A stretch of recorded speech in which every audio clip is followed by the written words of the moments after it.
Good morning and welcome to our UBC Learning Circle Diversity Makes Beautiful Music with DJ Osho. Today's conversation is presented in partnership with the Center for Excellence in Indigenous Health. We'd like to thank the First Nations Health Authority for generously funding the UBC Learning Circle and allowing us to have these conversations. Before we formally begin, I'd like to acknowledge with respect and gratitude that I'm joining you from the unceded territories of the Musqueam, Squamish, and Tsleil-Waututh nations. Please feel free to introduce yourselves and the nation you're calling in from in the chat box. For those of you who don't know me, my name is Orene Askew. I'm the Learning Circle Manager. I am Syilx Okanagan on my mother's side and Hickory, Apache, and Belgian on my father's side. I'll be the moderator for today's discussion, and joining us working behind the scenes is Cynthia, our production coordinator, and our program assistant, Kira. They'll be in the background interacting with everyone in the chat. Finally, before we get into today's discussion, I'll provide a gentle heads up that the topics may be sensitive or emotionally triggering. So please make sure to look after yourself. And if at any point in time you need to talk to a friend, elder, counselor, or family member, don't hesitate to do so. We have some prompts in the chat for you if you need additional support. Now I'll turn it over to our guest to introduce herself. Thank you, Serene. Hotspile Tanoia, Skohomish, Aslahan Okumel, Orene Askew, Queen Sna, Chinua, DJ Osho, Tamalia, Queen Koshamin. Good morning, everyone. Hi. My name is Orene Askew, also known as DJ Osho. My ancestral name is Tamalia. I'm Afro-Indigenous and Two-Spirited from the Squamish Nation. And today I'm coming to you live from the Homalchiston village, which is Capilano. Yeah. And I'm not sure if people notice my background is like, I'm so intersectional. It's hard to fit the flags into one screen. So thank you so much for being here this morning. And I'm going to let you know what we're going to do today. I'm going to go through a PowerPoint presentation, just basically telling the story of a very unique story of a young lady who grew up in North Vancouver, born and raised, Lionsgate Hospital, and the journey it's been to get to where I am today. What I get to do now is just so exciting. I'm basically traveling the world as a DJ and a motivational speaker and a politician. We'll talk about that a little bit later, but if we could pull up the slides. So diversity makes beautiful music. That is a tagline that me and one of my business coaches came up with. I'm not sure if people know Kristen Kalsabak. She was a facilitator for the Aboriginal Best program. It's a business skills training program that I took right when I started my business back in 2012. And I use this photo because it's one of my favorite gigs that I did 2 years in a row out at UBC. It might look a little familiar. It was Spirit Day, the first day of school. So it was my job for the new, I guess they call them freshmen or first year students, to get them pumped up for the first day of school. And it was so much fun. Like this is when I first started DJing as well. So these gigs were really cool. It's just to have have the power to make people's day, you know, and that's what I love about DJing is you get to pump people up. And a lot of the times, you know, I like to play music that they haven't heard in a long time, so you can see them smiling with their eyes. So to me, that's like $1 million right there. So that's what I love what I do. So next slide, please. Okay, so we're gonna start from the beginning. My mom and dad. Like I said at the beginning, I'm Afro-Indigenous. So what that means, my dad is African American from Gary, Indiana. You can see him. He was a merchant marine in the Navy. So when he was 18, his mother signed the papers and he got on the bus and joined the Navy. And he always tells me because back then in Gary, he said you either went to the military or you ended up in jail. So my grandma, Rose Askew, signed the papers and he was off and he was stationed in Whidbey Island, and that's actually where my parents met. And my mother, beautiful Squamish woman from the Squamish Nation, she's great. We were talking about her earlier. She's hilarious. You'll see her. I'm actually going to show a film too as well after these slides, so you can know a bit more about what I do and how I do it. And that's Baby Osho, and I always say that's probably the last time I wore a dress. So those are my parents. I love them. They're absolutely hilarious. So I think I'm a little rendition of both of them, and I love them very much. So next slide, please. So I grew up in North Vancouver, was born and raised a little bit on the Hamalchiston Village or Reserve and a little bit on Oslahan. And Oslahan is near the Lonsdale Quay. That's where the Mosquito Creek Marina is. So I went to Carson Graham in North Van, and this school is really popular for athletics. And I didn't really I like sports, but I didn't like when I was forced into it because I'm abnormally tall. I'm about 6'2", so I was basically forced into volleyball, forced into basketball. Like I didn't even have to try out for the teams, and I would see my name on the list. So it made a lot of people pretty mad, but I can see why they did it. But it's just, they're like, Orene, get in there, center post, push people around. I'm like, I don't do that. So I did play, but it was like my sport of choice is lacrosse for sure. I did play for the North Shore Indians for a few years, and getting the ball back on defense and passing it to the offense is just I like that. So when I graduated, for most of grade 12, I wasn't at school. I don't know if anyone can relate to that, but in grade 11, I took a lot of classes so I wouldn't have to go to school in grade 12.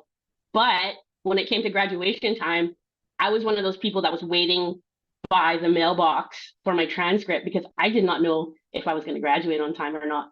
And so my mom gave me a lecture, said, if you don't graduate on time, you got to go to work. You got to pay your rent. Like you're not going to continue to go to school. That's what you're going to do. So I was a little terrified, but I got the mail and I had graduated by 2 credits. I was like doing backflips in my bedroom, like so happy. And back then, I was call it BC before COVID, but a while ago, uh, um, you only needed 54 credits, or no, 52 credits to graduate, and I got 54. So I was sent on my way to, well, it used to be a college back then, but now university, Capilano University. The next slide, please. So I went to Capilano University and I didn't really know what to take, but they just kind of put me in business administration. And so when you turn 19 in my nation, you got some money. A little bit of a trust fund from land claims from Sanok, actually. So I saw a lot of the young people and I saw them wasting their money really, really quickly. So I thought it would be a great investment to buy this beautiful 2002 Chevy Cavalier. I drove it out of the showroom. Like that's how new it was. And yellow is my favorite color. And the thing is, I put a sound system in there that would rattle windows, you know, turn on car alarms. But now I can't stand cars like that. Like I plugged my ears. So I don't know, it must have been a young person thing turning 19, getting all this money from a trust fund and getting funded and paid to go to school. Like that's a lot for a 19-year-old. Um, I'm glad I got through it, but it was interesting to see my friends what they did with their money as well. So luckily I got this car, and it's funny. My advice, don't tint your windows when you get a car because it's illegal here actually if you're over a certain percentage. So I didn't really listen to that and I just tinted them and I got pulled over within like 2 weeks and I had to rip it off. So the cops made me rip it off on the spot. So you can imagine how many times I got pulled over in that car because of the sound system. uh, it's not that incognito. So next slide.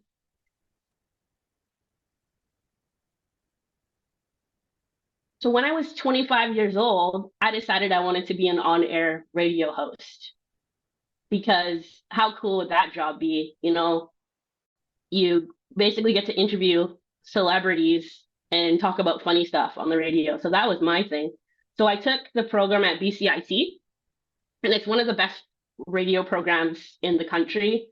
As I think first would be the one at Ryerson in Ontario. And so I got in, and this is something my classmates told me. They tried to get in about 4 times, and I tried for the first time, and I got in because they only let 40 people in a year.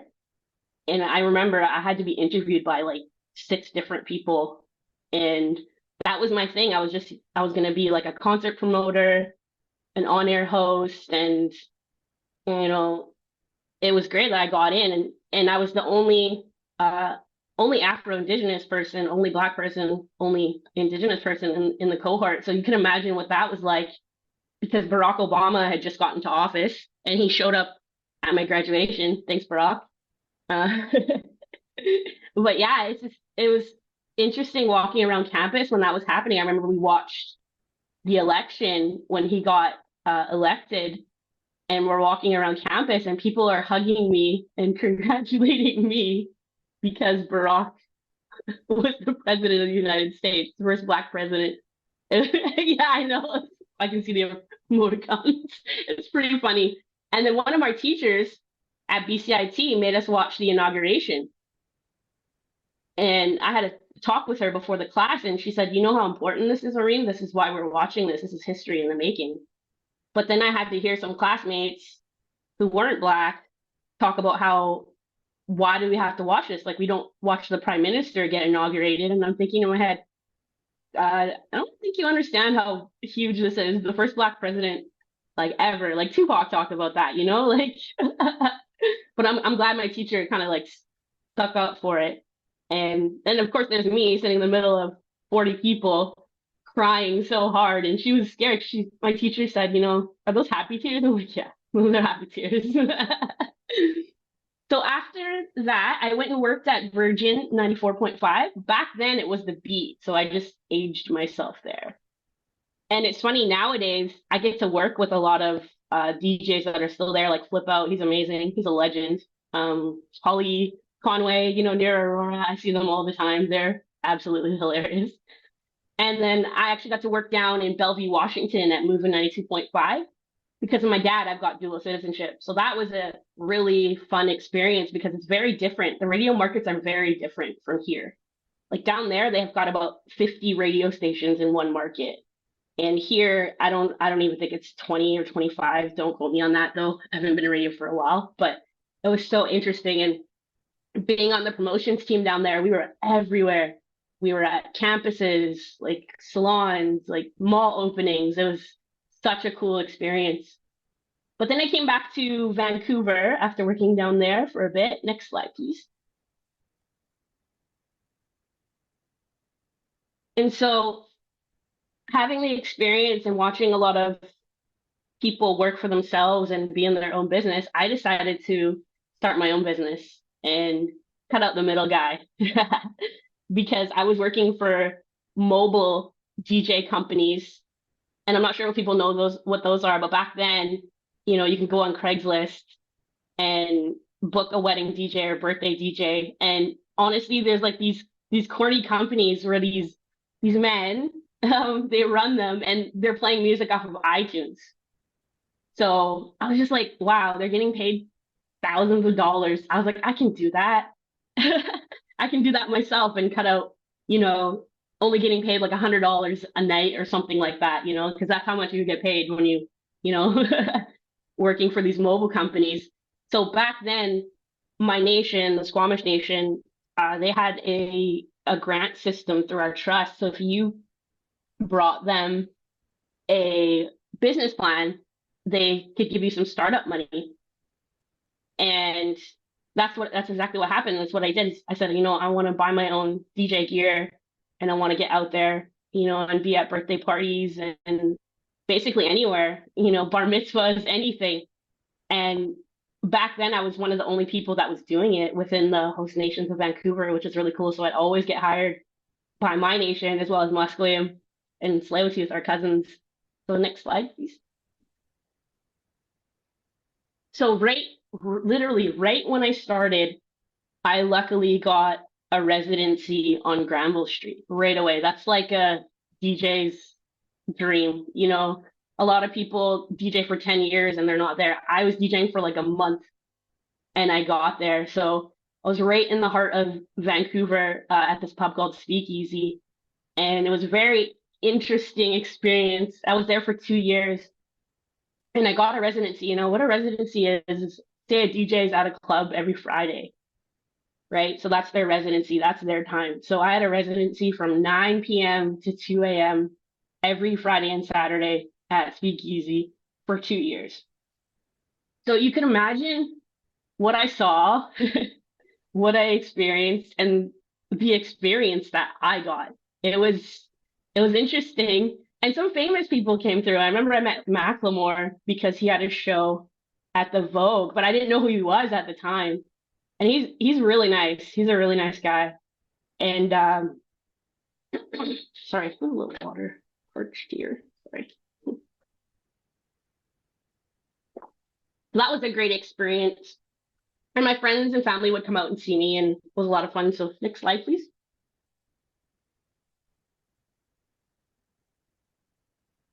So this is the thing I think is really weird about human beings. We always have a moment in our life that just like sets something off, like changes everything. And for me, it was on November 3rd, 2012 at 8 a.m. in the morning. I remember maybe about 5 hours earlier, I had gotten home from DJing at Speakeasy and I had all my gear with me and I was just tired and I wanted to go to sleep. But unfortunately, I had neighbors that would party all the time. And I was living on the reserve with my mom at the time in North Vancouver. And I heard them partying and I was like, oh my goodness, I just want to go to sleep. Like, can you do this another time? So I remember going to sleep and then my eyes just popping open at 8 a.m. because someone was pounding on my door and not just a little knock, like to wake me up because something was going on. So I thought, the party got out of hand and people were fighting on the lawn and I was gonna have to go outside and, break up this fight. The next slide, please. So this is what was going on. My neighbors had partied all night and accidentally started this fire. And I can't put into words how terrifying that was because I was sleeping at the time. And my mom would say like that this was one of her biggest fears. When she would leave in the morning, she would go over and to the neighbors and look to make sure something like this didn't happen. So what happened is my neighbors got really intoxicated, and I don't know why intoxicated people think they can cook. She tried to cook French fries and started a grease fire, and her sons saw the fire. And the absolute worst thing you could do in a grease fire is put water on it. And that's exactly what they did. So their townhouse is completely gone. Some of our rooms were gone. And I thank the creator every day for our neighbors who came over to wake me up because I was the last person to get out. I didn't even know what was going on. And it's one of those things, you could have a fire plan and know it, have the maps all over your house. It all goes out the window when it's happening because I remember opening up my curtain and thinking, what's going on outside? And then I saw a big flame and a bunch of smoke literally like 2 feet in front of me, not even. And it's one of those things like I love Batman. I was like my Batman pajamas. And I panned back in my room. I said, okay, wake up, Orene. Like this is serious. You got to get out of here. And the only thing I thought to grab was my turntables and my MacBook because that was my life, right? And it's funny because afterwards, when I told elders this story, they say, you get out, you don't grab anything. I said, but that's the only thing I thought. Like, I didn't have any socks on. I didn't have a bra on, like no ID, all that stuff. It just goes out the window. And I'll never forget when I was running out with the suitcases, my neighbor, when I opened the door, she said my eyes were just like so big. Like I didn't even know what was going on. And she said she prayed so hard for me to come out. And I did. And it's interesting when something really bad is going on, it's always, your cousin that will say just the silliest stuff. And I remember my cousin came and stood beside me and he said, you know what, your room, look at your room. It's going up in flames. It's like, yeah, I see that. I see that. Thanks. And I had some four-letter words to say to him too as well. But it was it feels like it was just yesterday, but I remember and I feel like I didn't have any worries, but my sister was my rock. And I remember she took us shopping, and I remember people whispering when we all went to Walmart together, the people in the fire, and they were like, "Oh, those are the people from the fire," like still black stuff on our face from the smoke and ventilation and stuff. It's just like it's it's hard to explain, but I remember it, and I'm just so grateful to still be here and be able to do the stuff that I do. And this is the type of stuff that happens on reserves across the country too. Like some kids aren't lucky enough to get out, you know, and I'm just so grateful that I got out of that. And that's the day that just completely changed my life. Next slide, please. So after that, I said, you know what? Like, no pun intended, but the creator is just like lit a lit a fire under my butt to do what I really want to do. Like, stop messing around. Let's do this. So I went to the School of Remix, which what was, it's not in business anymore, but it was a DJ production school. So DJs from the city would teach basically people how to do what they were doing, like out on the circuit. And so I started working there as one of the only female instructors. And then I was the head instructor. And then I was running the business. So I kind of just worked my way up. And it was so awesome. And I still keep in touch with my students. My keenest student, who you'll see in the film later, DJ Grooveheart, she's amazing. And at the time, she was a principal at an elementary school in Burnaby. And she was just like, Orene, I want to do what you're doing. So I basically took her under my wing, and she's retired now and she still does gigs. Like I passed her a gig last weekend that I couldn't do. So music is timeless. I had 6-year-old students and 55-year-old students, and it's so much fun, and I can see the passion that they have. And I remember like that was me too. I just didn't know how to do it back then, but and then I learned how to do it, and I'm so lucky to work at a school like that and teaching. And I still teach DJing sometimes when I have a minute. Next slide, please. So these are just a few gigs that I've been able to do in the last 12 years. And my favorite thing is to travel the country and talk to Indigenous entrepreneurs, because there's something different about Indigenous entrepreneurs. I don't know if people have felt it or seen it, but I don't know. They just take, I don't want to say it's extra care of what they're doing, but it's different. It's different. And I have that feeling as well. And it's so great to share it with them. And they just want to know how to do what they love to do. And they can do it. I could see all the potential in the world. They just need to be guided like I was as well too. So one thing people started doing at my shows is throwing up an O for Osho, which is it's awesome because like people will do it in my community, like when I'm driving by, and it's like, oh, that's cool. And it's funny though, sometimes I have to do like almost like a workshop on doing it properly, because if they don't, it almost looks like the like Illuminati. So I've had to have a little coaching session with like celebrities and stuff. Like, you know what, you got to do it like this because they're gonna think you're, summoning Jay-Z or something like that. And one of my favorite gigs that I did was We Day back when I started. And how I got that gig was an ad on Craigslist.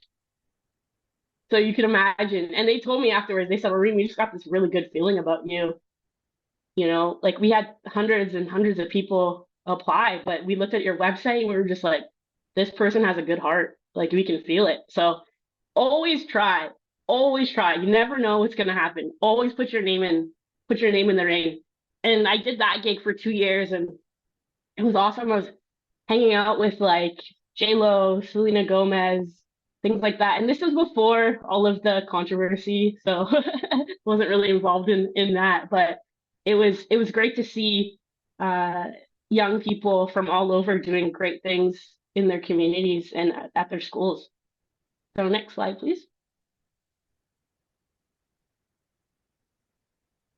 So I went to this conference after the fire in 2012, literally like 2 weeks after the fire. And I didn't really want to go because a lot of my clothes were gone or damaged, right? And I talked to my family, and my family was like, "You gotta go. You gotta go. You've never been to that side of the country before, and you're gonna meet awesome people." So I went to this conference called the Yes Conference, the Young Entrepreneur Symposium that the New Relationship Trust was putting on back then. And so I said to myself, like, I'm not gonna tell the fire story. I'm not gonna do that because I just don't want to pull any attention to it or anything or people to feel bad for me. And I remember there was like motivational speakers there, and we had break time, and the MC said, does anyone want to say anything? And it's like I couldn't even control it. I walked up and took the mic and started telling the story about the fire. And I remember looking around, and there was about 1,000 people in the room. They were all crying. And they told me it's just something that they could totally relate to, or it's happened to them before. And that conference changed my life. And my entrepreneurial light bulb went off and I said, oh, wow, if this story is having this effect on people, it's a no-brainer. So that's when I started motivational speaking, especially for young people. And it's been an amazing experience, and I love doing it. It's just so much fun. I just sit down like I'm doing right now, storytelling, and it's been so much fun. And this was at an event in Calgary, and that's when it all started. And all it took was just passing me the microphone, right? And that's what I try to do for the young people is just give them a mic because they got a lot to say. I'm telling you. Okay, next slide, please. So these are just a few of the gigs that I've had over the years. And the list is a lot longer. I should update that actually, especially working with all the athletic teams in Vancouver now. I'm DJ for the Canucks, the BC Lions, the Whitecaps, the Vancouver Warriors. And last summer, I actually opened up for Kevin Hart and Russell Peters at the Great Outdoors Comedy Festival in Stanley Park. That was amazing. So these are just a few of the gigs and the people that I continually get hired by, which is I'm so grateful because yeah, I'm just doing what I love. Next slide, please. So yeah, this is one of the events that I spoke at. And it's interesting because I look at this photo and I can see people that I work with now, these young people. They're photographers, directors. Patrick Shannon directed my music video. I'm also a hip hop artist. I forget to put that in there sometimes. And Charlene, she's a photographer. And then Kiefer Collison, who was on Big Brother Canada a few years ago. He's a really good friend of mine. And it was hilarious when I heard he was on the show because I was like, oh, he's the biggest trash talker ever. He's going to do really well. So I love when I get to bump into him at different events like this. The next slide, please. These are just a few of the awards that I've won over the years. BC Indigenous Business Award in 2015 and the Standout Award in 2018 by the Vancouver Pride Society. I also won in 2021, I won a Capilano University Alumni of Excellence Award. And then in 2022, I won DJ of the Year at the International Indigenous Hip Hop Awards. And I don't know, I think another award's coming this year, but we'll find out more about that later. Next slide, please. So in 2017, an elder of mine put my name into the political ring of running for Squamish Nation Council. And it's something that I talked about, but didn't think it was going to happen so quickly. And in December 2017, it was a big time for change because in our community, none of the election codes have been changed since 1981. So this was 2017, and the people really wanted to see some change. So next slide, please. I got in. I was lucky number 16. I was on Squamish Nation Council from 2017 to 2021. And it's so funny now. I hear people say, "Oh, I'm a recovering politician." So I'm still I'm still in politics. I'll talk about that later, what I do now. But yeah, it takes a while, I think, to recover. But it was such an interesting time. We had so many changes on our council. Half the council was under the age of 40, and we had three people from the 2S LGBTQIA plus community. Like no one has ever seen that before. And it was a really exciting time. A little stressful at times. That's how politics are, but I'm glad I did it. And when I was on council, I was called to speak a lot because the murder of George Floyd happened in 2020. So there was rallies all over this city. Like I'm 40 now, but in all the years I've been born and raised here, I've never seen anything like that. Like people showing up and rallying for Black people. Like never seen it before. And it was amazing. And I was getting interviewed by the media, which I was sort of used to, but in this not on this platform in this way.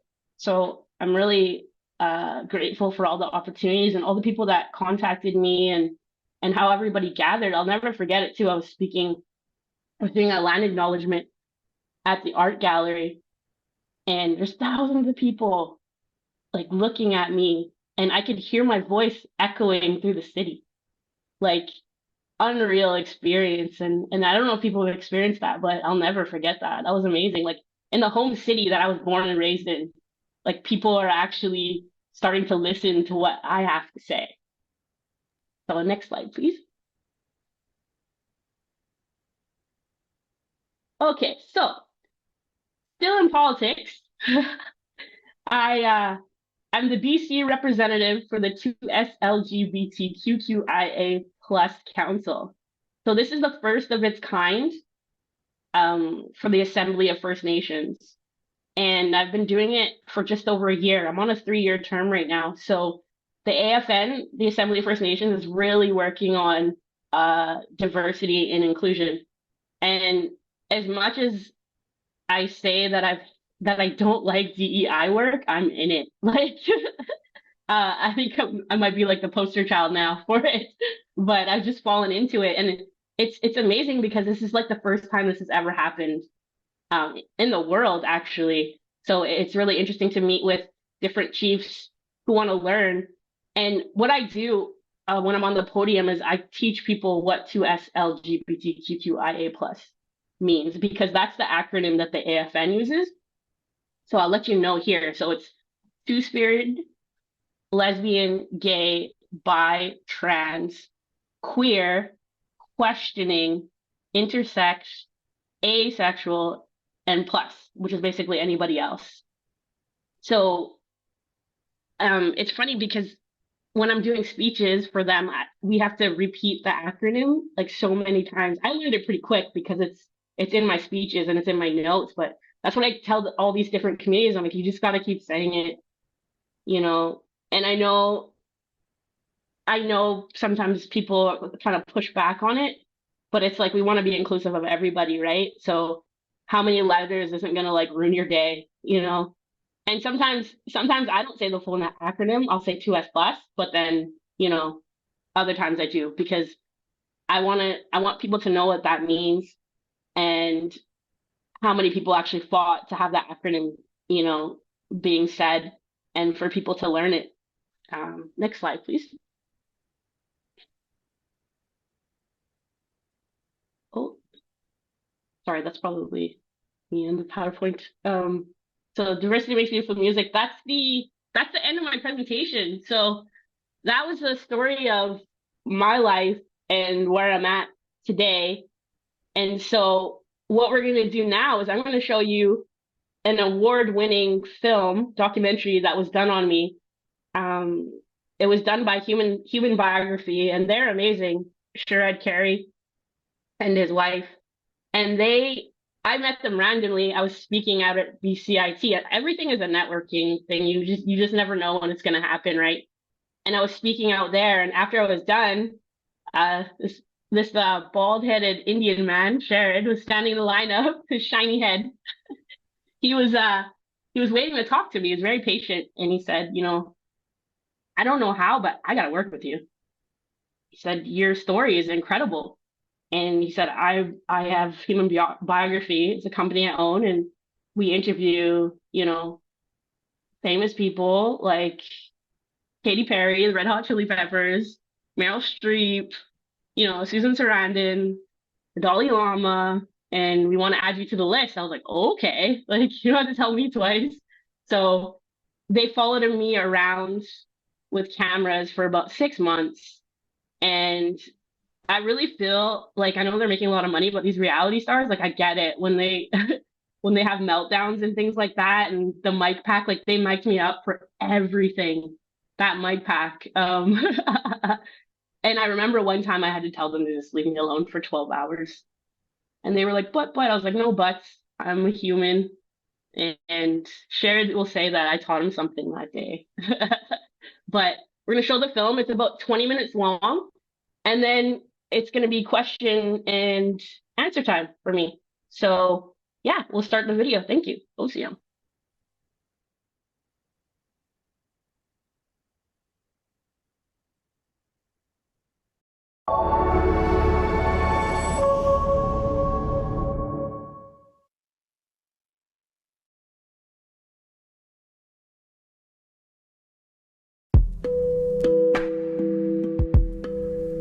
The one thing that music does is it brings people together. It's with the beat. Being Indigenous, we've been taught since we were very little with the drum beat of our traditional songs. That's the beat when you're in the womb. That's your mom's heartbeat. Everything is just connected by that, right? And so people can't deny good music when they hear it. And it brings people together. It's pretty awesome.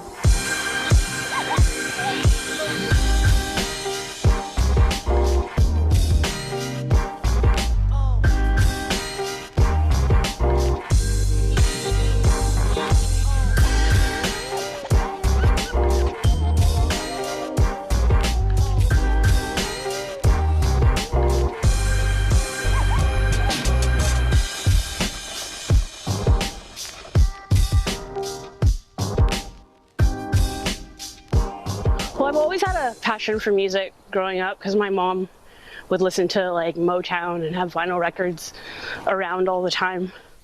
I feel like music is my outlet for everything that's going on in the world. It's kind of my place to disappear for the hour or two that I'm in my studio or where I'm at a gig. I'm in a different world and it relaxes me, gives me comfort. And the fact that I can play a song, you know, that might make somebody really happy. It can like make their night or make their day. That's just a really powerful thing. That's why I love DJing too. It's just, you can't really put it into words. It's just the connection with people. And a lot of people are out there who are like musicians and artists. They have so much passion for music and you can kind of see it in their eyes. She was a sweet little girl. In the car, we always listened to R&B. And so they grew up on that kind of music, R&B. She would be in the car and dancing and stuff. Like I remember her working like retail jobs, restaurant jobs, like whatever she had to do to kind of provide for us. And I used to think it was cool. Like she used to work up at Grouse Mountain in the kitchen, I believe. And she would have me up there like kind of helping. So I thought it was really cool. And I took ski lessons up there too, like while she was working. She didn't like it though. And I thought, you know what? I'm gonna find myself a DJ school. And so into the internet you go. And the next thing I know, I got an email from one DJ Osho, Orene Askew. And my life changed. Orene was like, I was in her pocket. She was taking me along. She did all the things that I really wanted her to do, which was show me, do it, wow me, and then break it down for me and show me how to do it. But I have to say, the moment I plugged in to the sound system in the bar and she told me to turn it up, and don't be afraid, turn it up, I was hooked. One of the things that I've always noticed about her is the way she engages with people. And when you're talking with her, she's with you. She's not other places. She's with you. Presence is an extraordinary gift. Starting off with who I am, I just feel like there's not enough representation of Indigenous people, Black people, or Two-Spirited people. So I feel like if people believe in this higher power, the Creator has just chosen me to kind of step up and to work specifically for those people, because they're really marginalized and things are really coming out right now. It's basically our time to shine. I feel like giving back to my community and giving back to all those communities is the right thing to do. It's what I've been taught. It's what my grandma did. You know, my grandmother had a shop on the reserve, and kids would bring her notes from their parents because they were out of food. And my grandma would say, okay, they can pay me later, or just this is on the house, and would give them food, right? So it's just been passed down to me to give back. I always get the sentiment, you know, I don't see color. We live in one world. Like, I get the sentiment, but that's not it. You know, if anything, I do see color, and I celebrate your color, and I elevate your color, and I understand, I understand. I can't really tell you what to do. Like, I don't teach anti-racism classes, which some people think I do. I don't, but I can tell you about experiences that I have had in my life, and then maybe you cannot do that. It's totally relearning a structure that we were taught. And it's interesting for you all because you're learning the truth. I'm very optimistic about your generation because I think you're gonna be the change. You're not jaded. For a big round of applause. Yeah, no worries. I think it's really important to mentor youth just because that's what we've been taught our whole life, and that's what our elders do for us. We just keep sharing stories and sharing our knowledge of what we know. And it's funny because I joke around sometimes and I say, it's an investment in my future because I want to be rolling around in a gold wheelchair when I'm older. And if I'm giving to the people that are going to take care of me when they're older, then it's a bonus for me.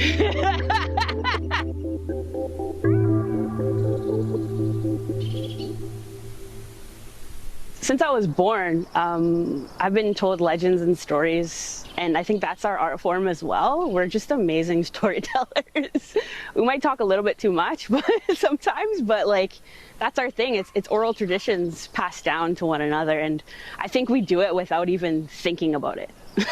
It's just in our DNA. Our elders have done it since time immemorial, and that's how we've learned.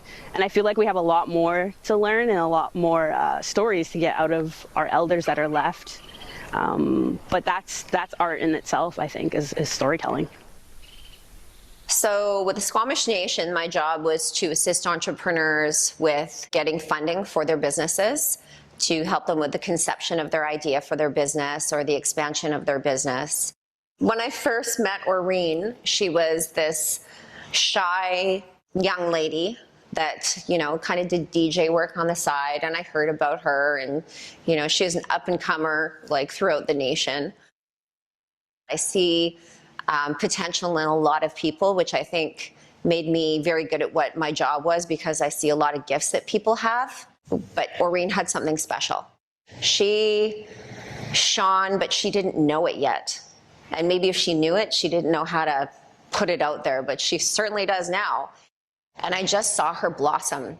Every time that Orene would win something, her whole community started to merge together, and they started to really be interested in what Orene was doing. This is going out to the people in our territory, Squamish Nation, especially the tumultuous. My sister is amazing, and I think sometimes just the way that she sees the world is sometimes a little bit, this is a good thing, it's just not where I'm at. It's a little bit of a Pollyanna. She wants to see really the best in people, and so I think that, I don't know that she was prepared for how it was actually going to be, and being on our council. Working for the nation for so many years, I've seen different councils and I've reported into them, and it can be quite challenging. So I, kind of questioned her to make sure she was sure, knowing that like any job, that for her, she's going to put her most into it, and it can be exhausting at points, really rewarding, but also exhausting. And it's just something I don't know that you can prepare yourself for. And so I said, you know what, I'm going to give it a try and see if I can make it to the table. And I was just in absolute shock when I was lucky number 16. I got in by 20 votes, and I was just like, wow, this is a huge opportunity to make some changes in the community. Oh my God, I was so excited and so happy. I mean, even when she was like at the end, I was so happy that she made it. And I defend her as much as I can because there's a lot of ugliness towards the council. But we used to go out like once a month. She would take me out and just vent. And I was there to listen. Like, I'm from the first generation that didn't go to residential school. So people always ask me how I'm so positive, and I just keep going. I think that helps too, because my mind and my heart aren't so jaded for having to go through something like that. And then I see these young people who have that innocence still, and they see the world in a completely different way than others. They're so optimistic and they're so positive. And that's why I think I really connect with them. Like, we have that same attitude, like, let's do it, let's get it done, let's keep going, you know? Sometimes I feel like a stork just dropped me off, like, at my house and was like, here, deal with it. Because I was brought up as like an Indigenous person, and that's what I feel like. So I ask people if this makes sense when I say this, and they say yes, but I forget that I'm Black sometimes, especially in Vancouver. There's not a huge Black community here. There is one, though, I'll recognize that. But I've been just immersed in Indigenous culture and not really Black culture in Vancouver. Hot Squire Tanoia, Skohamish Oslahan Okumeo, Orene Askew Queen Sna, Chinwa DJ Osho. Good afternoon, everyone. My name is Orene Askew, also known as DJ Osho. I am from the Squamish Nation, and I want to welcome everyone to our shared territory of the Musqueam, Squamish, and Tsleil-Waututh people. I'm also the spokesperson for Squamish Nation Council, so I'm a politician. So I'm a DJ and a politician, quite the mix there. But most importantly, I'm Afro-Indigenous.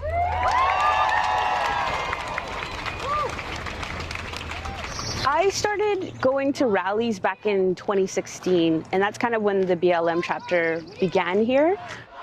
To see other Black folks in Vancouver just come together like that so peacefully, it was amazing. I'm from all these different communities, and a message is getting out in one person from all three of those different communities, the Black, the Indigenous, and the Two-Spirit.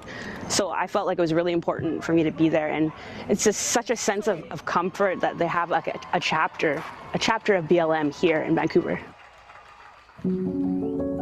I think what a lot of people think is that, you know, when they hear racism, they think of like KKK and lynchings and stuff, which is a form of racism, but that's pretty harsh racism. Where here, it's hidden. It's hidden in the systems, like the education system. I've heard comments under people's breath, like about me being there.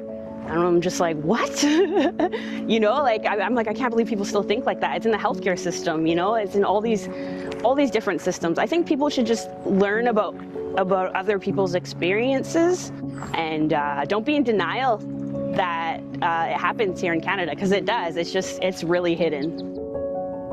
There's so many racist microaggressions that come like every day, and sometimes you don't even, or I don't even notice it because I'm just so numb to it. Like, I'm just so used to it. Like being at a grocery store and feel something, like not so much since COVID, but before, like I felt something kind of grabbing at my hair, and I look back and this lady is playing with my braids, and I'm like, I look back, I'm like, excuse me. She's like, oh, your hair is just so nice. I'm like, how do you go up to somebody and just start touching their hair? Like, I'm not a pet. I think about all of the other people that have probably experienced the same thing, and I feel like within the changes that have happened within the last year, like the murder of George Floyd, I think it's more acceptable for people to talk about their experiences with racism, and it might make people a little uncomfortable, but I think right now is the time for people to talk about their experiences. Like, it's okay, and we're not trying to make people feel guilty. We want people to know what we've experienced and to have more compassion for our people. When she came out I don't even know exactly when that was. I want to say she was a teenager, and that wasn't really shocking to us, but I think that takes a leader to be able to go through that. I can't imagine what that is like to go through, but she came through that and has been quite inspirational since then, not only to, I think, our family and more so my boys, because they look up to her, but through her work in the community and the work that she does with youth across the country. I think that kind of amplifies the leader that she is. That was hard for me, is trying to identify myself and not seeing that around me.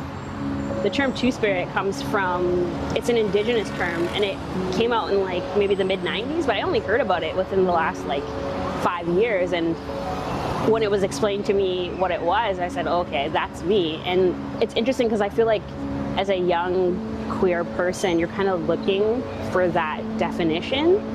I think that's the one that resonates with me the most. Status and clarity, that's right, life hasn't been fed to me. I wouldn't trade it for the world, I'm all about this. Status and clarity. It was really cool. I feel like it was like more like journal writing, kind of what was inside of me, and then Jane helped me kind of edit that and put it in kind of a hip-hop cadence. I think that Orene's voice is such an important one because of the way that she engages with other community. Having a key public figure like Orene have a bigger voice, a more personal voice, like in music, rather than just DJing, really expressing her personal truths, is such a powerful thing. She has so many aspects of self that she's willing to share, so many unique communities that she represents just by being herself, powerfully being outspoken. And I wanted to make sure I didn't get in the way of that in any way, yet gave her as much power as I could to rap, to learn to rhyme, to feel groove, to feel rhythm, but in a fun and authentic way. I was just honest about things that I've gone through in my life and things that are going on right now. I talk about residential school with my mom, you know, this thing called the Indian Act. I have a status card. Some people don't even know what that is. I basically have a barcode by the Canadian government, and I memorized that number since I was so little. But yeah, that's in it. It's all me. It's everything I've gone through and what's gonna happen in the future and what's happening right now. Pride, utmost pride I have for her. Like, I always tell her she's amazing, and I'm so proud. I'm a proud mama and superstar. Both my girls are, I call them superstars. Yeah, Mom, thank you. Thanks for always being there for me. Thanks for not stopping. You just kept going. And I hope that I can do that. Of course. You will. I know you will. I've had to overcome some weaknesses along the way, as far as like drinking. It'll be 29 years on the 20th of this month, and she remembers it every year. Yeah, I did that for my kids, to break a cycle. Really the trials and tribulations of going through being a young, Black, Indigenous, LGBTQ, all of that. Challenging is an understatement. I don't know what the word is, but she's been able to come through that and really share her experience. I think just speaks to her character and her leadership. From a politician to a civil rights activist, to standing up for her heritage and her culture, to standing up for her sexuality and the rights for that. She's probably one of the most authentic, genuine, kind, and loving, wonderful people that I've ever met. Who better to do this work than Orene? Orene is the person of the moment here. And again, she's so generous with her time and unafraid to say what needs to be said. I wanted to put everything in there. Like, I'm Indigenous, I'm Black, and I'm two-spirited. And when we came out of it, Jane was like, you're gonna have to put that on a whole album because that's a lot. Like, this song only covers the Indigenous part. The track was actually called Conflicted. That's what I was thinking. I'm like, you know, I'm conflicted with all these things that I am. And Jane helped me realize it's not me that's conflicted. It's the world who's conflicted with me. I know who I am. So here we go. Which team am I about or considered a member? Like blood quantum, what is that? My mama lost her status, then they gave it right back. 1/4 5 nickels, how to represent that? 555 according to the Indian Act. I'll give you this card so you can keep in touch. Scan me like a barcode, owes you very much. Mama forced a school where the priests ate great. Turkey with stuff and rich food on their plate. Students ate fast food, it was actually scraps. Stuff you wouldn't feed to your dogs or your cats. Still under his eye, the colonial one. Generational scars will never be undone. My people have been exploited for years. Turn off the camera, we've shed too many tears. Status and clarity, that's right, life hasn't. So that was the film. It was so much fun to film and for people to see, because I talk about it, you know, I talk about it a lot, being Afro-Indigenous and two-spirited, but it's one thing to talk about it, but to actually see how my everyday goes. And I'm sure that's not the last time. Like, they want to do a part 2. That's what they told me. Human biography is hilarious. Because yeah, it just keeps moving forward. And last summer, I actually performed that track, Status and Clarity, with the Vancouver Symphony Orchestra. And so I'm the first person to do that in that art form, which is really cool. And I'm actually on the Indigenous Council for the VSO, and I'm still on the council, and it's so much fun. And they're trying to change the narrative of, you know, because when we think of the symphony, we think of, I always say this, like, let's be real, rich white folks going to see the symphony and getting dressed up, but it's like, why can't we get dressed up and go and see it too? And that's something that happened for me. I remember my drama teacher did that in the 8th grade at Carson, and we all dressed up and went and saw Phantom of the Opera. So I think that has something to do with entertainment. It's just been, I love it. I love pop culture, current events, things like that. It's amazing. And you never know. And I always say to, like, you should play music around young people all the time, because you just never know where it's going to bring them. And it's so weird because art is so underfunded, but I think art is very important because it's expressing what's inside you, what's inside your heart. And, you know, if it's underfunded, that doesn't really make sense because it's what people are expressing, especially young people. That's why I say, you know, there's a lot of injustices going on in the world right now. Make art. We want to see what's inside of you, how you feel about it. And it's going to be incredible. And I'm so proud of these young artists coming up and being able to put themselves out there, because I remember, like you heard in the video, Janet Jackson said, I used to be shy. It just seems like a lifetime ago, because that's not how it is anymore. But I wanted to show you the music video because we talked about it in the film. We actually have it. It's on YouTube, and we'll get to some questions. I see some things popping up in the chat there. So if we can play the music video, it's only like 3 minutes, I think, but it was so much fun to film that as well. So see.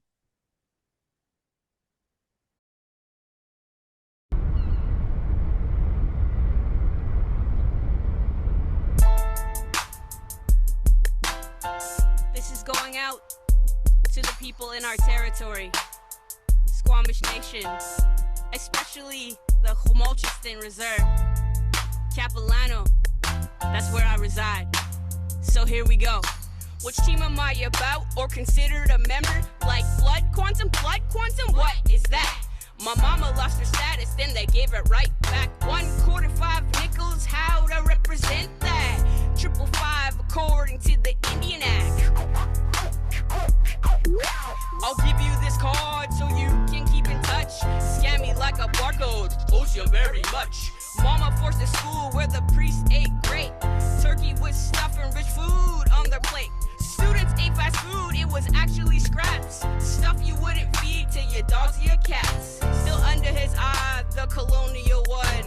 Generational scars will never be undone. My people have been exploited for years. Turn off the camera, we shed too many tears. Status and clarity, that's right, life hasn't been fed to me. I wouldn't trade it for the world, I'm all about this. Status and clarity, status and clarity, that's right, life hasn't been fed to me. I wouldn't trade it for the world, I'm all about this. Status and clarity. What side are you on? What do you think? Educate yourself, Google the lake. Links to fake news, boss with nothing to lose. Painted criminals try to walk in our shoes. You say we're troublemakers, cutting supplies, but who will you turn to when the rivers run dry?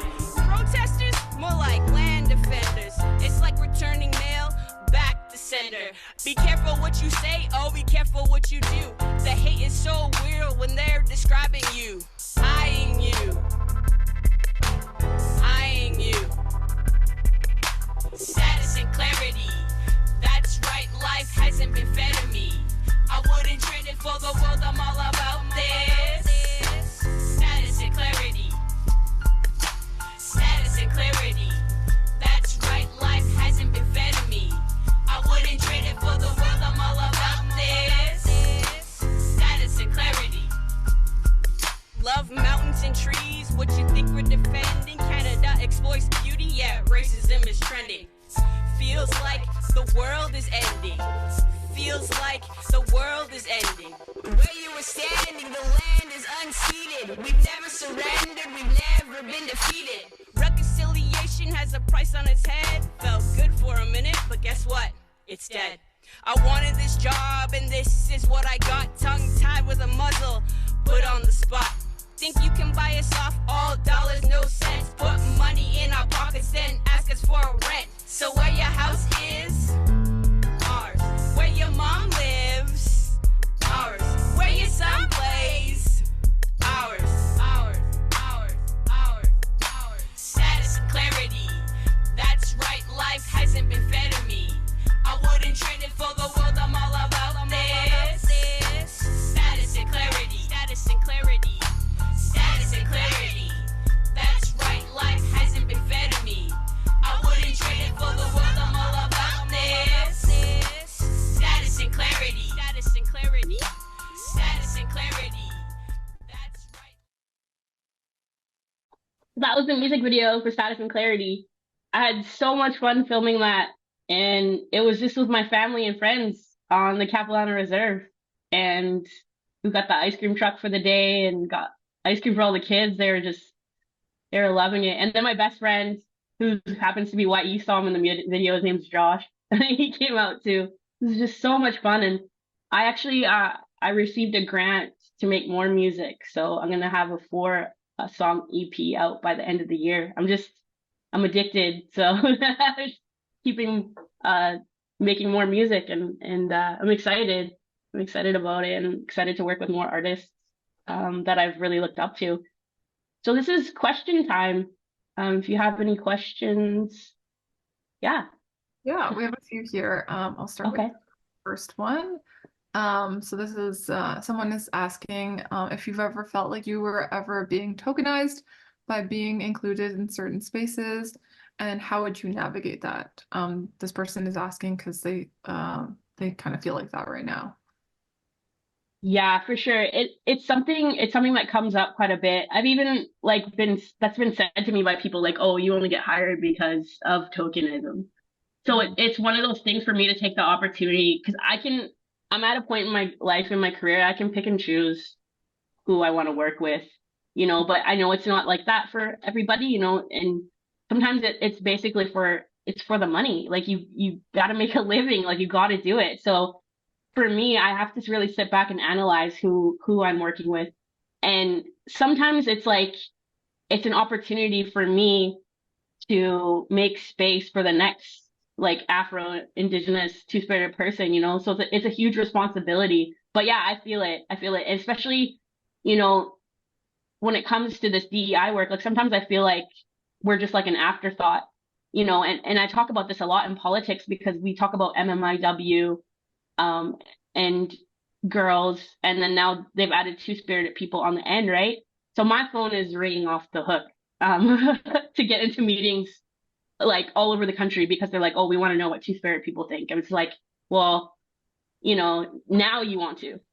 After all these years, we've been here with you, right? So it's something you really got to think about, and I feel it too. And at first, you know, I was like, oh, you know, I'm not going to work for this person and that person because they're tokenizing. But for me, it's like I have to really take a step back and think about it. Think about if I want to work with these people and what it's representing, because I feel like I'm a role model big time, and I could be paving the way for somebody else. You know, lots of talks with my aunties. They're an amazing circle that I have, and they're great, and they give me a lot of advice. And some of them were in the music video as well. So I really have to ground myself and make a decision to work with people that I believe in and want to represent. But yeah, I feel you on the tokenism.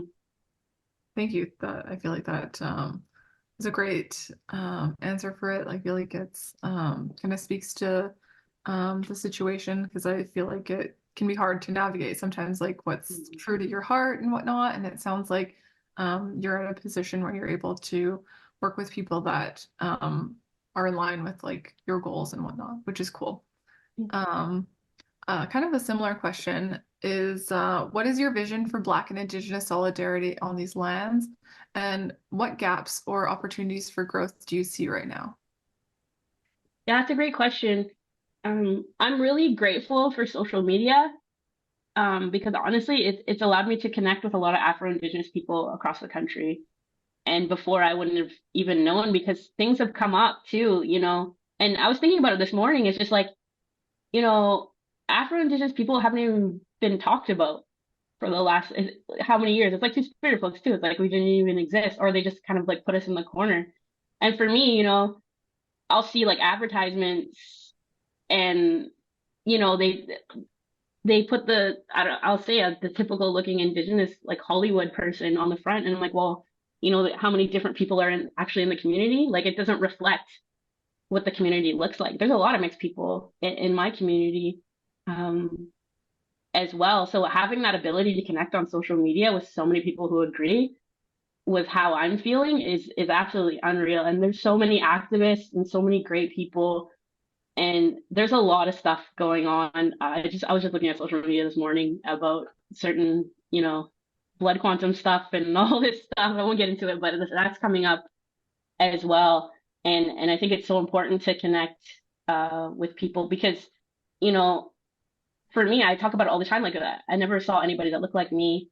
You know, so it's like, how do you go on like every day? Like, there's nobody out there that looks like you are doing the same thing you're doing.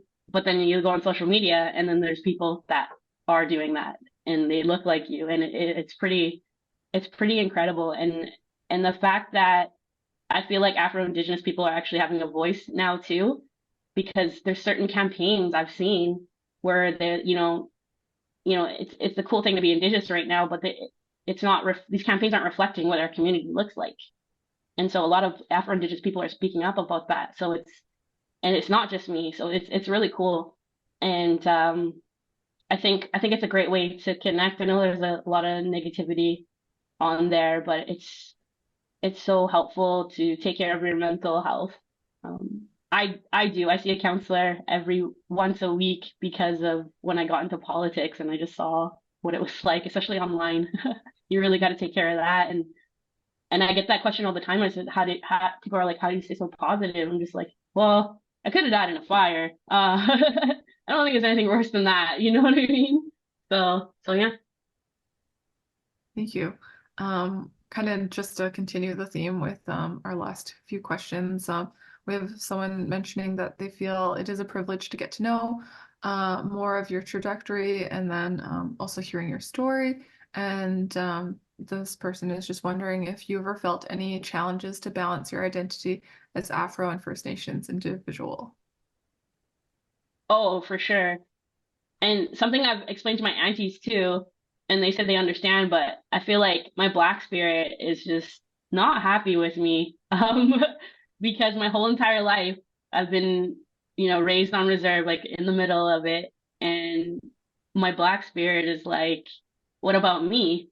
You know, you're not you're not really doing anything to elevate me or, being around. Like I have family in Gary and I go and see them as much as I can, but it's just like not being in the Black community. And to be completely honest, sometimes I'll perform like DJing and stuff and I look out of the crowd and it's mostly white people. I've never had that experience where it's all, you know, it's all people of color and I really want to experience that. So I don't know if that's going to move me out of Vancouver so I can experience that, but it's really important to do that.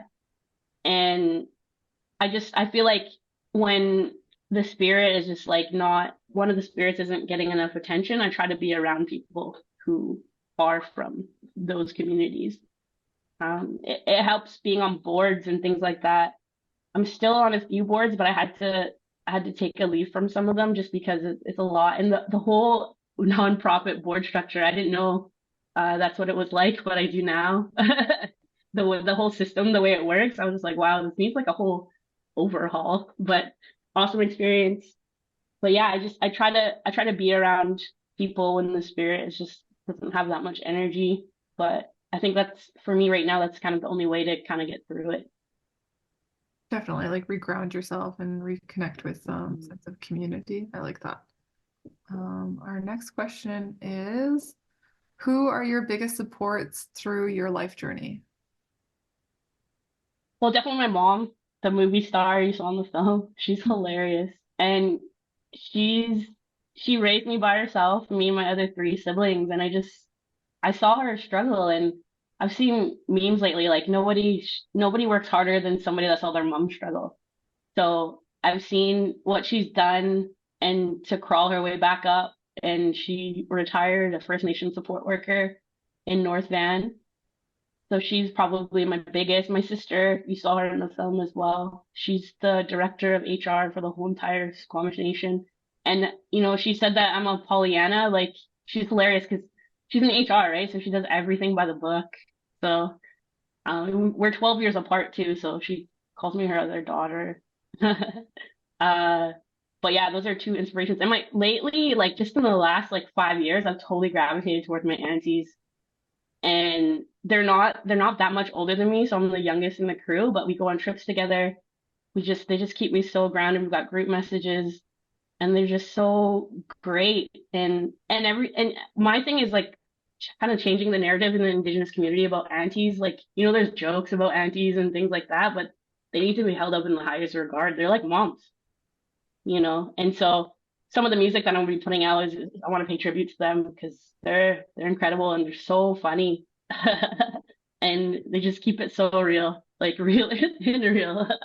But yeah, that's my main support system. And I've had a couple of friends since high school too. It's just like, and then in this industry, like people will say that I'm famous. Like I don't know. It feels weird when people say that I'm famous. And my sister told me the other day, she's like, "You're famous," so I guess I am. But you got to be really careful because a lot of the times there's people that are, I would say, we were talking about earlier about tokenizing and stuff, and they're trying to use you. So I like the fact that I have a lot of friends that I've had since high school, but there's a lot of people who want to hang out and stuff. But yeah, I love it, and it like you saw in the film, like it's all women, right, who are around me, like supporting me.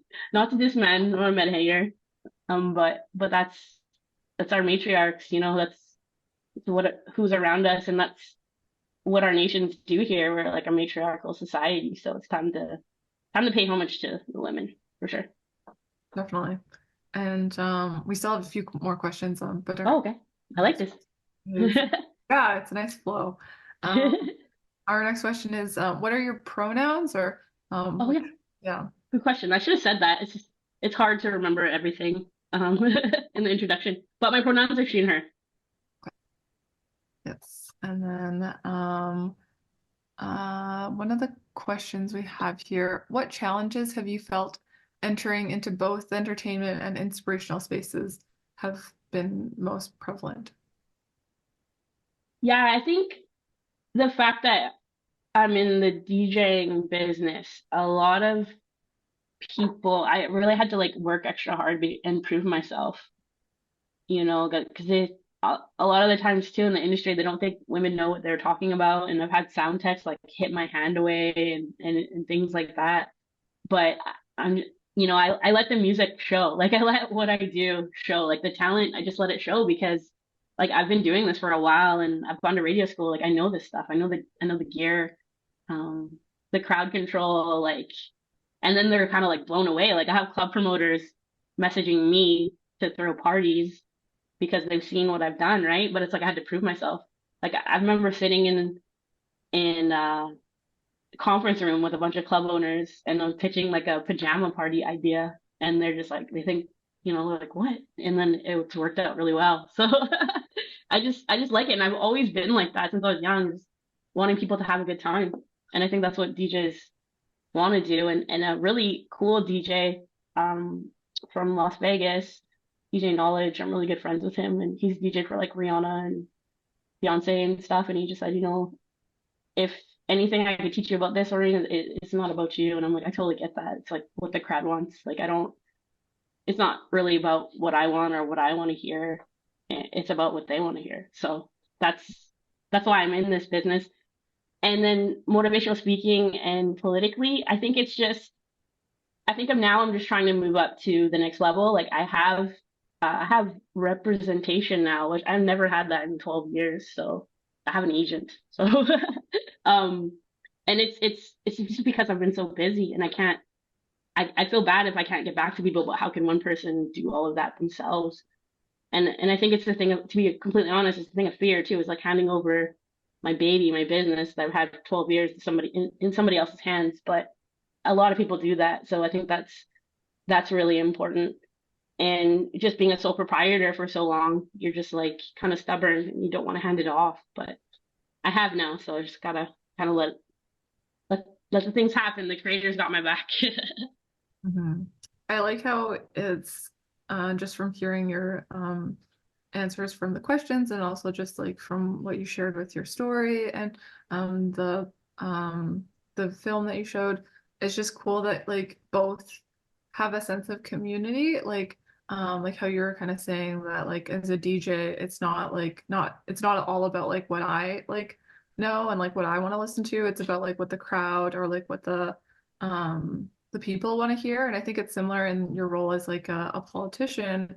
Like it is about having like a vision that you have, but it's also like a greater vision for a sense of community or future generations. And I think it's really cool that that you're able to do something very creative with your with music and DJing, but you're also able to like kind of bring that into your work as a politician. And I think that's really, really cool. And I think we need more of our people to have that creative side on both sides of the spectrum, So I really like that. Yeah, it's I know it's two completely different worlds, like the government and DJing, but I think it's almost like each world is kind of like a release or like therapy for the other one, right? And to be completely honest, I'll let my secret out. I just play what my aunties would want to hear, and it's been working out pretty well. Definitely. That's amazing. Like honestly, aunties know what's up. No, they do. They do. Yeah. So our next question is, what has your experience been claiming the two-spirit identity in such a colonial system of labeling and perceptions of queerness been like? So I was actually going to talk about this. Even the title Two Spirited, one of my I call them my nibbling from my community, but they watched the film and they said, you know what, Auntie, like there's not just one definition of Two Spirited. And I guess I get that now that they were saying that to me, but that's a young person telling me that. But it's so true because we look at these identities and it's like, there's a definition to it. Like I'm two-spirited, I have a male and feminine spirit, and that's it. That's not what it is. But no, the young people have taught me it's completely different, and they identify with indigiqueer as well. But that's what we need to understand. And I always say it, I think it's the anti-saying, is like at the end of the day, it's all fluid. And when people start to understand that, I think the young people understand that already, but we're stuck in a colonial system that's set right now. And one of the things that I'm trying to do is change it, because I don't want the babies to have to fight when they're older for it. Something so normal. And a lot of the young people that I work with, they don't even care. They're just like, yeah, they're trans, whatever. That's normal. Like, and it is normal, but it's changing the old dinosaur system that's in place still a little bit. And it's going to be hard. And it's hard sometimes for people of my generation. And I sit in the middle of it, I've got the young people on one side, and then I've got my mom's generation who went to residential school on the other side, and the young people want to learn and they're more open. And then it's the older people who don't want the system to change, so I'm sitting here in the middle, like consulting and trying to be the change, and it comes down to even protocol. Like, I'll share an experience. I got my traditional name a couple of years ago, and one of our protocols in Squamish is you have to wear a skirt when you're in ceremony, and I'm not with that like at all. So I had a hard time with my family. They were like, that's protocol. But I'm like, yeah, but protocol changes. And this is why a lot of Two-Spirit people stay away from ceremony, because they're trying to put gender norms or conformity on people. And I think that's wrong. It's your spirit. It's what you do. Right. And I think a lot of people can relate to that. And that's another thing too. It's just like, I think that's a part of colonialism as well, and we've adapted it into the protocols. So I think that's something that needs to change as well too.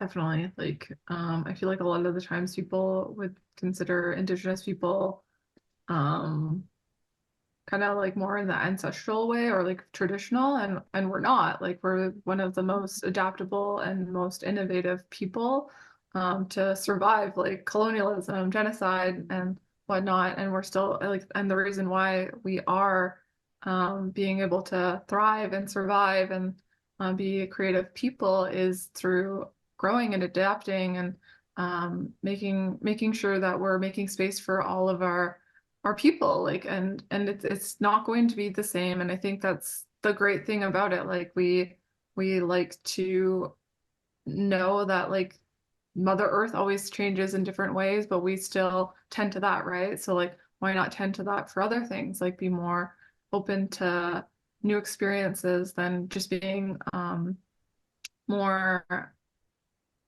closed off. Like what you were saying about like colonialism and how that like really impacted a lot of our communities and whatnot. Yeah, we have another question here. This person, they're just wondering if you have any upcoming events or dates in mind. They haven't seen you yet, but would love to see you this coming year. And they also mentioned that they have the same auntie Melody as you, and you are their cousin's cousin. That's awesome. Yeah, I have one show. It's actually on the long weekend coming up in February. And for me, I think it's because I'm getting older. Like, it's more quality over quantity. I remember being just starting, and you want to be everywhere in every club and being able to be visible. But I'm doing a party called Babes on Babes. It's a queer party at Fortune Sound Club. That's one of my favorite places to DJ at. And it's on February the 18th. So that's pretty much my next big show if anyone wants to come out. And it's always a lot of fun. That team has been great. And I know there's going to be more games, like pro athletic games coming up, but I'll keep you posted about that. It's so cool because these pro teams, they have like theme nights and like a pride, and I get called for Pride Night, like Black History Month, and Indigenous night. So it's actually really cool because I can play all three different nights. I think that's why like they're able to hire me for that. So it's really cool. And the Canucks and BC Lions have been really good to me, and the Whitecaps as well. Definitely. And then we have our last question here. what is one take-home message you would like to pass on to the younger generation?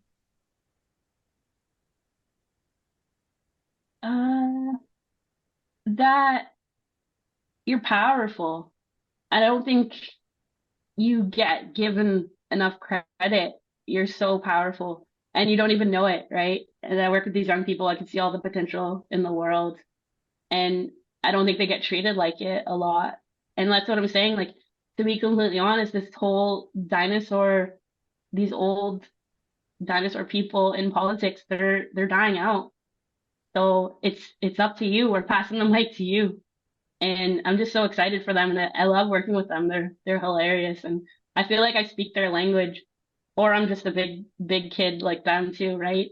So that's what I want to say is, and get involved with your community. And people are always like, oh, how do you do it? Like, how do you get so big and stuff? It starts in your community because your community is gonna rep you like no other, you know, like even a question like that, oh, when's your next show? I want to see you. You know, I get that all the time in my community. My aunties want to come out and they have these special cheers that they do. It's so funny. But yeah, that's the message I want to leave for the young people. Yeah, so that's really great. I love that. I think you're right. Like this is the time to start investing in your community and yourself, and um, there's going to be a big change coming up, and I think it's on its way. And I think it's great that you're a great leader in that too. Like just with your career and your passion and whatnot. I think it's amazing. Do you have any last closing remarks before we end the session? Well, yeah, I was actually going to add something to that last question. And it's something that I did too when I was a young person. It's like, I don't even care about politics because someone's going to take care of it. Somebody older is going to take care of it. Well, the people that are going to take care of it, they're passing away now. So I just remember being that young person having that attitude. And I feel like the young people don't have that attitude. You know, they want to get involved, you know, and like you have to because you're the one that's going to be making the decisions in the future, right? And politics doesn't have to be boring. Doesn't have to be boring. So I just want to try to encourage young people to get involved. And the thing is, if you're not involved, you can't really complain, right? You don't really have the right to because you're not involved, right? And I think voting is so important. You know, our ancestors fought for us to be able to get to sign that ballot. So sign it. They worked really, really hard to do that. So we got to do it. We got to vote. It's so important. Definitely. Yeah. I just want to say thank you so much, Orene. It's been a pleasure having you on the Learning Circle, and thank you everyone for joining us today and joining this amazing discussion and just hearing more about Orene's DJ Osho's story.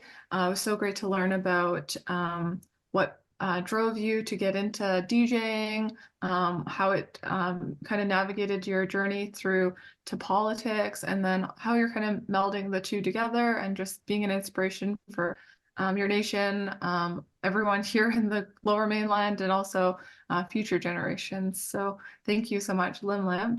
And just before we end the webinar, we'd love to bring attention to our upcoming Learning Circle. We have Planting the Seeds for BC Cultural Safety and Humility Standard Evaluation. That's on February 1st at 10 a.m. To 11:30 a.m. Pacific Standard Time. And then we also have Indigenous Health Leadership Administration and Leadership Program on February 8th at 10 a.m. to 11:30 Pacific Standard Time. Yeah, so we look forward to seeing you at our next one. You can sign up for our webinars on our newsletter. The link will be in the chat. All our webinars are free to sign up for on our website at www.learningscircle.ubc.ca. And yes, thank you everyone for joining us today. We look forward to seeing you at our next Learning Circle. Lim, thank you.